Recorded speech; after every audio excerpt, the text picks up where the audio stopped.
Hello friends, welcome to tales talk.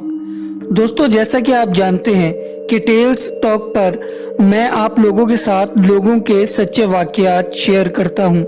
लोगों के साथ जो गुजरी है, कभी ना कभी कहीं ना कहीं ऐसे वाकयात जो आपको सुन के जो खौफजदा कर देते हैं, जो वाकयात लोग सुनने से घबराते हैं, ऐसे वाकयात कई लोगों के साथ गुजरे हैं और वही वाकयात वो लोग हमसे शेयर करते हैं और फिर उन वाकयात की बेस पर वीडियो बना के इस चैनल पे अपलोड की जाती है। दोस्तों, यहाँ पर वीडियो आगे बढ़ाने से पहले मैं आपसे एक रिक्वेस्ट करना चाहूँगा। रिक्वेस्ट ये है कि वीडियो बहुत मेहनत से बनाई जाती है और एक यूट्यूबर के लिए मेन चीज़ मोटिवेशन होती है। बगैर मोटिवेशन के इतनी मेहनत करना, और मेहनत भी ऐसी कि जिसका इनिशियली रिजल्ट नहीं आ रहा, ये बहुत मुश्किल है। तो मोटिवेशन सिर्फ इस बात से मिलती है कि आप लोग वीडियो को शेयर करें, लाइक करें या सब्सक्राइब करें चैनल को। और जब आप लोग कमेंट करते हैं तो वो वीडियो कई लोगों में आगे उसका इम्प्रेशन जाता है और लोग उस पे फिर क्लिक करते हैं तो व्यूज़ आते हैं और ये वीडियोस आगे आप लोगों की ही वजह से पहुंच पाती है। तो दोस्तों, मेरी रिक्वेस्ट है कि वीडियो को पूरी देखा करें और वीडियो को आप लाइक और कमेंट भी किया करें। और मैंने व्हाट्सएप चैनल का लिंक भी दिया हुआ है डिस्क्रिप्शन में, इंस्टा का भी लिंक दिया हुआ है, आप उस पर भी हमें ज्वाइन कर सकते हैं। और अगर आपके पास कोई वाकया है तो आप वो हमसे इंस्टाग्राम में मैसेज करके शेयर कर सकते हैं। तो दोस्तों, बढ़ते हैं वीडियो की तरफ। तो ये जिनका वाकया है वो बताते हुए कहते हैं कि ये 2 साल पहले की बात है, जब मैं सऊदीया में था और मेरी कंपनी ने मेरा ट्रांसफ़र एक छोटे से शहर तबूक में कर दिया था। मेरे साथ मेरी फैमिली भी थी, मेरी बीवी और 3 बच्चे, जिनमें 2 और बेटा था। जब हम उस शहर में गए तो हमने एक घर लिया रेंट पर, जो कि काफ़ी पुराना और बोसीदा था, लेकिन रहना तो था। शुरू में हमें ऐसा लगा कि जैसे हमारे घर में जितना भी हम राशन डलवाते वो कम पड़ जाता।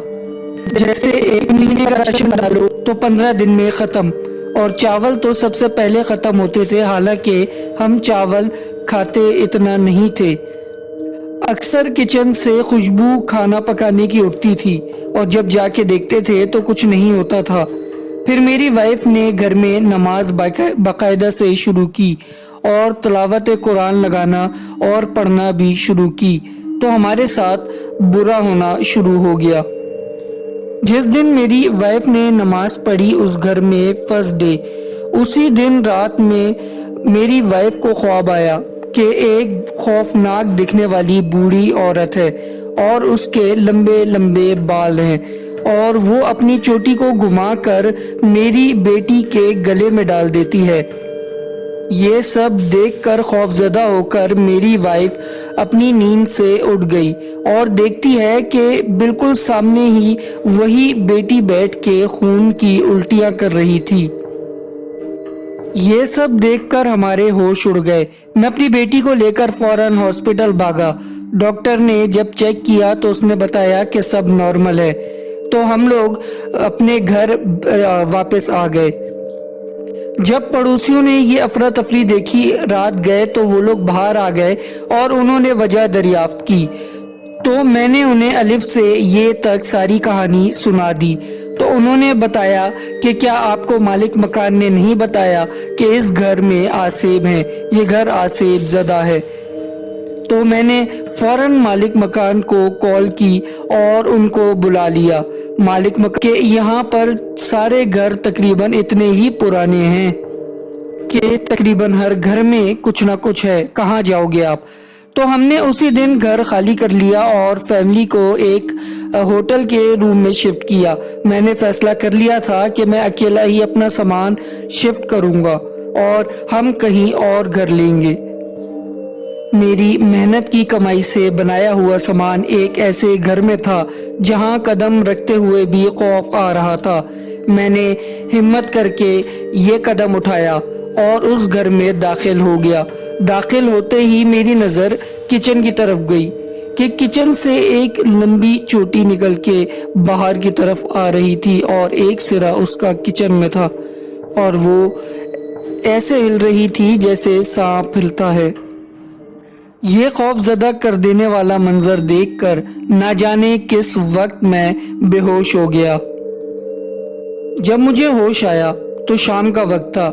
میں نے کال کر کے مزدوروں کو بلا لیا، ٹیوب لائٹ، بلب اور فانوس وغیرہ، تاکہ وہ میرے ساتھ مل کے پیک کروا لیں۔ مزدور آ گئے اور انہوں نے بلب کھولنا شروع کیے۔ جیسے ہی بلب کھولنا شروع کیے تو بلب آن آف ہونا اسٹارٹ ہو گئے اور کچن کی کیبنٹس اتنی زور زور سے بجنے لگیں کہ وہاں خوف کا سا ماحول ہو گیا۔ یہ سب دیکھ کے مزدوروں نے سارا سامان وہیں رکھا اور وہ بھاگ نکلے۔ میں اکیلا وہاں کھڑا رہ گیا۔ جتنا ٹائم میں نے اپنا سامان پیک کرنے میں لگایا اتنا ٹائم یہ سب چلتا رہا اور چیخنے کی، ہنسنے کی آوازیں آتی رہیں۔ میں نے اپنی محنت کی کمائی سے لی ہوئی ایک ایک چیز وہاں سے اٹھائی، ایک کیل بھی وہاں نہیں چھوڑی۔ آخری کمرے میں ایک آخری بلب اتارنے جب میں گیا تو دروازہ کھولتے ہی میری نظر سیلنگ پر پڑی، جہاں ایک عورت الٹی لٹکی ہوئی بیٹھی تھی اور وہاں سے اس کے بال زمین کو ٹچ ہو رہے تھے اور وہ مجھے خوفناک نظروں سے دیکھ رہی تھی۔ اس کا وہ خوفناک چہرہ میں آج تک نہیں بھولا اور وہاں سے فوراً ہی میں نے بلب اتارا اور جیسے ہی میں پلٹا تو میں نے دروازے کی طرف، مین گیٹ کی طرف دوڑ لگا دی۔ جیسے تیسے سارا سامان باہر نکالا اور سکون کا سانس لیا۔ کمپنی میں میں نے ریکویسٹ ڈالی کہ میرا ٹرانسفر کہیں اور کیا جائے، کیونکہ مجھے وہاں سے نکلنا تھا اور یہ سب بھولنا تھا۔ اس واقعے کے بعد سے میری بیٹی نیند میں ڈر جاتی ہے اور ڈر کے بیٹھ جاتی ہے۔ ایک رات بھی وہ سکون سے نہیں سوئی۔ دوستوں، یہ تھی آج کی پراسرار کہانی۔ اگر آپ کو ویڈیو پسند آئی ہے تو چینل کو سبسکرائب کریں، ویڈیو کو لائک کریں اور اپنے دوستوں کے ساتھ لازمی شیئر کریں۔ اگر آپ لوگ ہمیں انسٹا اور واٹس ایپ چینل پر جوائن کرنا چاہتے ہیں تو لنکس ڈسکرپشن میں ہیں، وہاں سے آپ ہمیں جوائن کر سکتے ہیں۔